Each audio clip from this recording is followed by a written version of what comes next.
বাংলাদেশের ক্রিকেটারদের বিদেশি ফ্রাঞ্চাইজি লিগে খেলার সুযোগ বরাবরই সীমিত, কিন্তু এবার সেই চিত্রটা যেন খানিকটা পাল্টে গেছে পাকিস্তান সুপার লিগে এসে। লাহোর কালান্দার্সের হয়ে মাঠে রয়েছেন সাকিব আল হাসান, মেহেদী হাসান মিরাজ ও রিশাদ হোসেন। একই দলে বাংলাদেশের 3 স্পিনিং অলরাউন্ডার, যা নিঃসন্দেহে এক নজরবিহীন ঘটনা। রোববার রাতে বাংলাদেশ সময় ঠিক রাত 8:30 শুরু হতে যাচ্ছে এবারের পিএসএল ফাইনাল। প্রতিপক্ষ কোয়েটা গ্ল্যাডিয়েটর্স, টুর্নামেন্টের সবচেয়ে ধারাবাহিক একটি দল, যারা ইতিমধ্যে 7 ম্যাচ টানা জিতে ফাইনালে এসেছে। তাদের ব্যাটিং লাইন আপে রয়েছে রুশো, ফিন অ্যালেন, ফার্নান্দো ও চান্দিমালের মতো বিধ্বংসী নাম। আর বোলিং এ তো আছে মোহাম্মদ আমির ও আবরার আহমেদের মতো ভয়ঙ্কর অস্ত্র। তবুও লাহোর কালান্দার্স কিন্তু পিছিয়ে নেই। শাহিন শাহ আফ্রিদির নেতৃত্বে দলটি গত 2 আসরে চ্যাম্পিয়ন হয়েছে।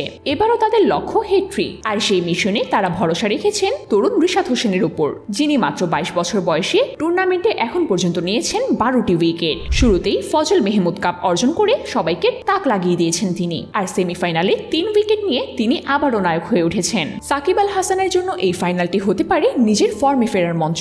যদিও 3 ম্যাচে রান করতে পারেননি তিনি এবং উইকেটও শিকার করতে পারেননি, তবে তার অভিজ্ঞতা যে কোনো দিন ম্যাচের মোড়কে ঘুরিয়ে দিতে পারে। এটা তার ক্যারিয়ারের 16তম ফ্রাঞ্চাইজি টি20 ফাইনাল, যেখানে তিনি ইতিমধ্যে 7 বার চ্যাম্পিয়ন হয়েছেন। ফলে সাকিবের উপস্থিতি মানে প্রতিপক্ষের জন্য এক বাড়তি চাপ। আর মেহেদী হাসান মিরাজ যদিও এখনো মাঠে নামার সুযোগ হয়নি তার, তবুও তিনি প্রস্তুত রয়েছেন সুযোগের অপেক্ষায়। বিদেশি লিগে এটা তার অভিষেক আসর, আর ফাইনালে খেলার সুযোগ পেলে সেটা স্মরণীয় হতে পারে তার ক্যারিয়ারের জন্য।